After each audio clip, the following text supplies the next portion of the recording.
A long time passed away in which people were satisfied with the fancy that they had the truth, without thinking seriously whether perhaps they themselves must be true to possess the truth. This time was the Middle Ages, with the common consciousness, i.e., the consciousness which deals with things, the consciousness which has receptivity only for things, only for what is sensuous and sense-moving. They thought to grasp what did not deal with things and was not perceptible by the senses, as one does indeed also exert his eye to see the remote, or laboriously exercise his hand till his fingers have become dexterous enough to press the keys correctly, so they chasten themselves in the most manifold ways in order to become capable of receiving the supersensual wholly into themselves. But what they chastened was, after all, only the sensual man, the common consciousness, so-called finite or objective thought. Yet as this thought, this understanding, which Luther decries under the name of reason, is incapable of comprehending the divine, its chastening contributed just as much to the understanding of the truth as if one exercised the feet year in and year out in dancing, and hoped that in this way they would finally learn to play the flute. Luther, with whom the so-called Middle Ages end, was the first who understood that the man himself must become other than he was if he wanted to comprehend truth, must become as true as truth itself. Only he who already has truth in his belief, only he who believes in it, can become a partaker of it, i.e., only the believer finds it accessible and sounds its depths. Only that organ of man which is able to blow can attain the further capacity of flute playing, and only that man can become a partaker of truth who has the right organ for it. He who is capable of thinking only what is sensuous, objective, pertaining to things, figures to himself in truth only what pertains to things. Truth is spirit, stuff altogether inappreciable by the senses, and therefore only for the higher consciousness, not for that which is earthly minded. With Luther, accordingly, dawns the perception that truth, because it is a thought, is only for the thinking man.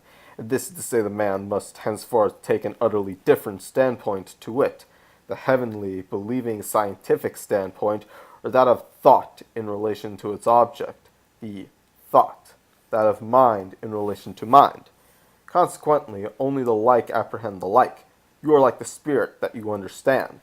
Because Protestantism broke the medieval hierarchy, the opinion could take root that the hierarchy in general had been shattered by it, and it could be wholly overlooked that it was precisely a reformation, and so a reinvigoration of the antiquated hierarchy.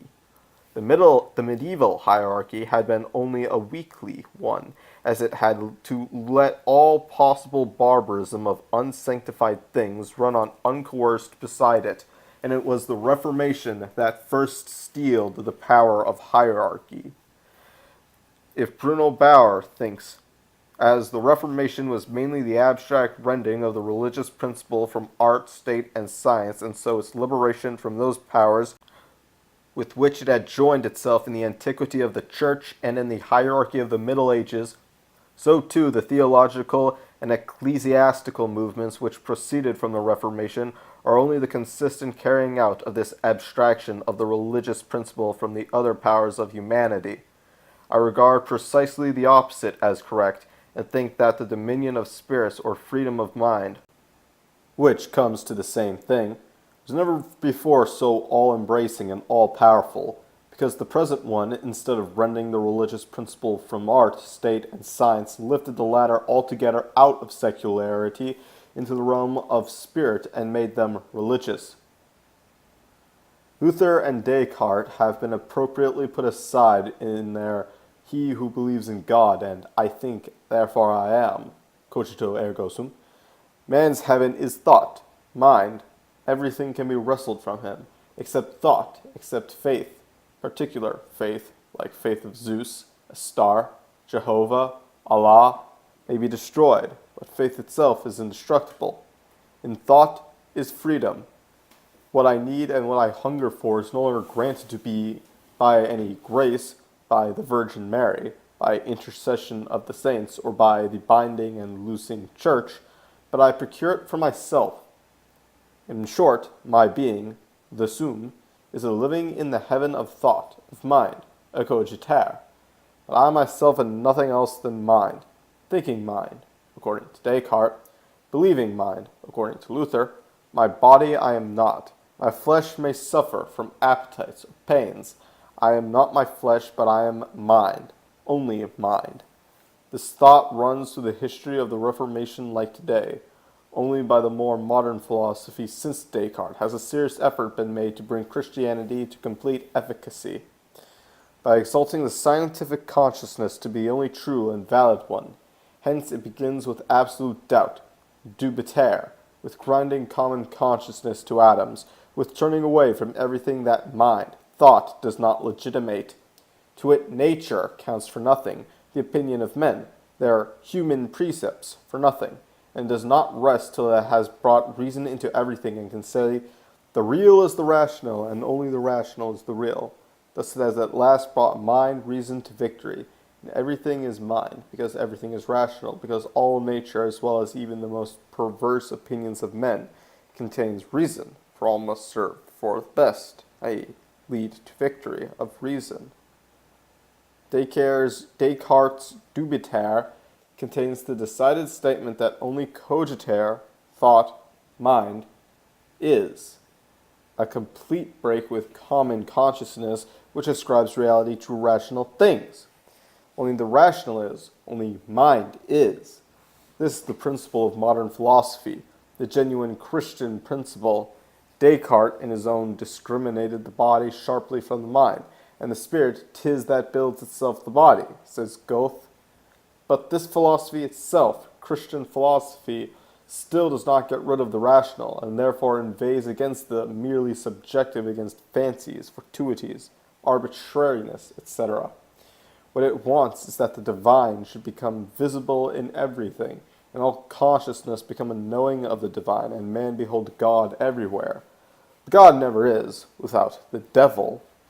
For this very reason, the name of philosopher is not to be given to him who has indeed open eyes for the things of the world, a clear and undazzled gaze, a correct judgment about the world, but who sees in the world just the world, in objects only objects, and, in short, everything prosaically as it is.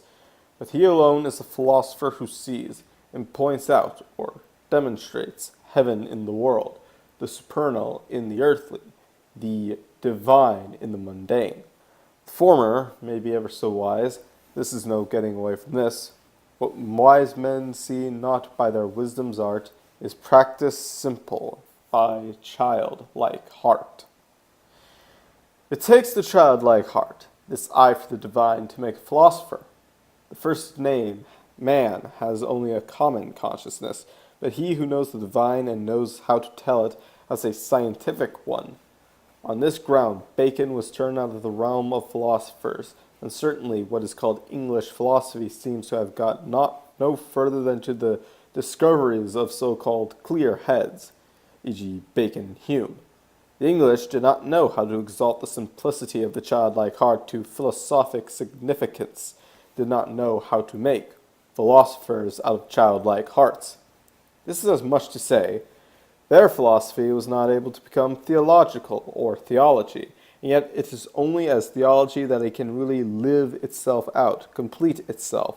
The field of its battle to the death is in theology. Bacon did not trouble himself about theological questions and cardinal points. Cognition has its object in life. German thought seeks, more than that of others, to reach the beginnings and fountainheads of life, and see no life till it sees it in cognition itself. Descartes' cogito ergo sum has the meaning only lives only when one thinks. Only lives only when one thinks, Thinking life is called intellectual life. Nature, only the thought lives. Everything else is dead. To this abstraction, to the life generalities or that of that which is lifeless, the history of mind had to come. God, who is spirit, alone lives. Nothing lives but the ghost. How can one try to assert of modern philosophy or modern times that they had reached freedom? since they had not freed us from the power of objectivity? Or am I perhaps free from a despot when I am not afraid of the personal potente, to be sure, but of every infraction of the loving reverence which I fancy I owe him? The case is the same with modern times. They only change the existing objects, the real ruler, into conceived objects, into ideas, for which the old respects not only what was not lost, but increased in intensity, even if people snapped their fingers at God and the devil in their former crass reality. People devoted only to the greater attention to their ideas. They are rid of the evil one. Evil is left. The decision having once been made not to let oneself be imposed on any longer by the extant and palpable, little scruple was felt about revolting against the existing state, overturning the existing laws. But to sin against the idea of the state, not to submit to the idea of law, who would have dared that? So one remained a citizen and a law-respecting, loyal man. Yes, one seemed to himself to be only so much more. Rationalistically, one abrogated the former defective law in order to the homage of the spirit of the law. In all that the object had only suffered a change of form, they had remained in their preponderance and preeminence. In short, one was still involved in obedience and possessiveness, lived in reflection, and had an object, or on which one reflected, which one respected, and before which one felt reverence and fear. One had done nothing but transform the things into conceptions of the things, into thoughts and ideas, whereby one's dependence became all the more intimate and indissoluble. So, for example, it is not hard to emancipate oneself from the commands of parents, or to set aside the admonitions of uncle and aunt, the entreaties of brother and sister, but the renounced obedience easily gets into one's conscience, and unless one does give way to the individual demands, because he rationalistically, by his own reason, recognizes them to be unreasonable, so much more conscientiously does he hold fast to the filial piety and family love, and so much the harder is it for him to forgive himself a trespass against the conception which he has formed of family love and of filial duty. Released from dependence as regards the existing family, one falls into the more binding dependence on the idea of family. One is ruled by the spirit of the family consisting of John, Maggie, etc., whose dominion has become powerless, is only internalized, being left as family in general, to which one just applies the old saying, "We must obey God rather than man," whose significance here is this: I cannot, to be sure, accommodate myself to your senseless requirements, but, as my family, you still remain the object of my love and care. For the family is a sacred idea which the individual must never offend against. And this family internalized and decentralized into a thought, a conception, now ranks as the sacred, whose despotism is tenfold more grievous because it makes a racket in my conscience. This despotism is broken when the conception of daughter against her mother and others are accompanied by something that refers to us to the heavenly or true family, and mean no more than the state's demand, in case of a collision between it and the family, that we obey its commands. The case of morality is like that of the family. Many a man renounces morals, but with great difficulty the conception morality. Morality is the idea of morals, their intellectual power, the power over the conscience. On the other hand, morals are too material to rule the mind, and do not fetter an intellectual man, a so-called independent, a free thinker. The Protestant may put it as he will, the Holy Scripture, the Word of God, still remains sacred for him. He is for whom there is no longer holy has ceased to be a Protestant, but herewith that what is ordained in it, the public authorities appointed by God, etc., also remain sacred for him. For him, these things remain indissoluble, unapproachable, raised above all doubt, and as a doubt, which in practice becomes a buffeting, is what is most man's own, these things remain raised above himself. He who cannot get away from them will believe, for to believe in them is to be bound to them. Though the fact that in Protestantism, the faith becomes a more inward faith. The servitude has also become a more inward servitude.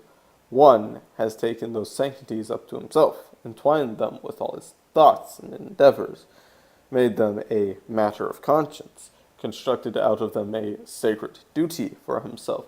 Therefore, what the Protestant's conscience get away from is sacred to him, and conscientiousness most clearly designates his character. Protestantism has actually put a man in the position of a country governed by secret police.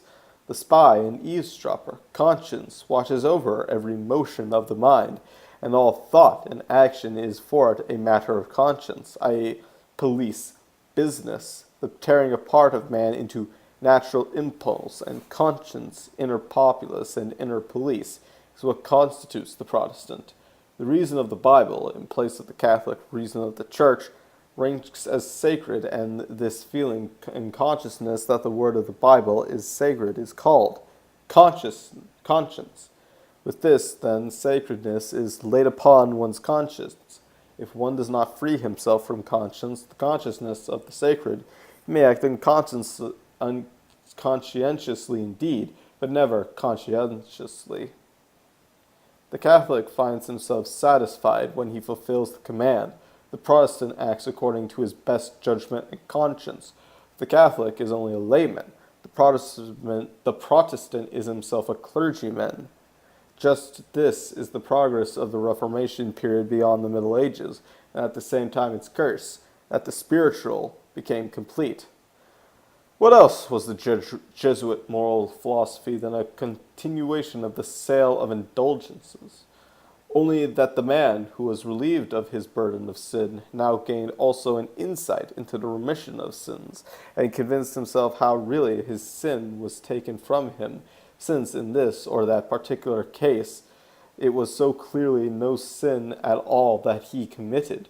The sale of indulgences has made all sins and transgressions permissibles, and silenced every moment of conscience. All sensuality might hold sway if it was only purchased from the Church. This favoring of sensuality was continued by the Jesuits, with the strictly moral, dark, fanatical, repentant, contrite, praying Protestants, as the true completers of Christianity, to be sure, acknowledged only the intellectual man and spiritual man.